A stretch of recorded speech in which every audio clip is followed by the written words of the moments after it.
les gens ne sont pas des manipulateurs ou des manipulatrices ou des manipulés. On pense que les gens adoptent des positions manipulatrices avec certaines personnes à un moment donné et dans un certain contexte.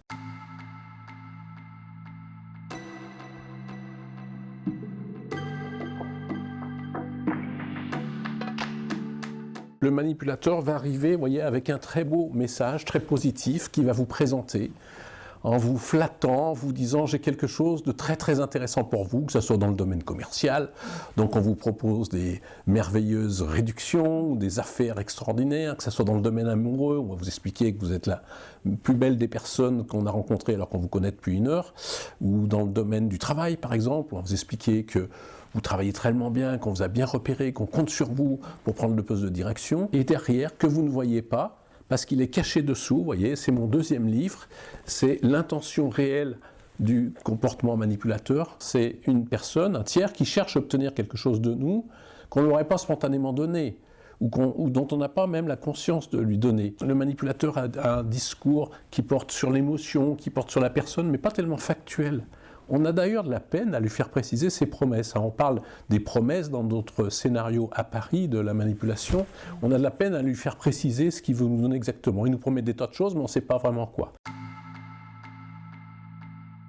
C'est-à-dire que je vais partir sur une très grande joie, évidemment, face à la promesse, sur un emballement, il m'arrive quelque chose de merveilleux, je vais avoir des émotions extrêmement positives. Méfions-nous d'ailleurs si ces émotions sont trop positives, beaucoup plus qu'habituellement. J'ai jamais vécu ça, j'ai jamais rencontré une telle personne, j'ai jamais vécu, c'est la personne de ma vie par exemple, trop rapide et trop intense ces émotions. On va monter très haut au sommet de la montagne, vont redescendre parfois très bas et très brutalement sans qu'on s'y attende.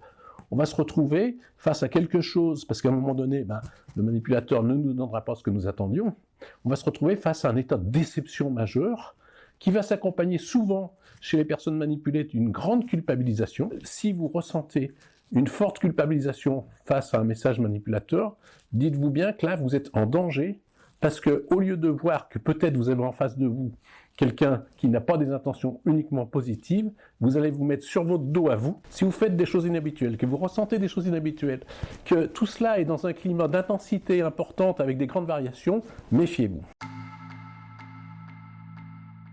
Il va falloir voir comment évolue cette relation. Cette relation qui au départ devait nous amener le meilleur, va aussi avoir des phases de déception. On va sentir une certaine confusion mentale, on ne sait plus trop où on est.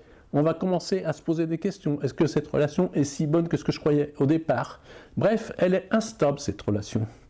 On ne peut pas en fait se reposer tranquillement. Il n'y a pas de sérénité possible dans une relation manipulatrice. On va très vite devenir comme un petit oiseau effrayé qui se demande ce qui va lui arriver, ce qui va lui tomber sur la tête. Parce que le manipulateur, lui, dans le même temps, dans la relation, il va être très bon, puis très mauvais, puis quand il va voir qu'il risque de vous perdre quand il est trop mauvais, il va redevenir très bon.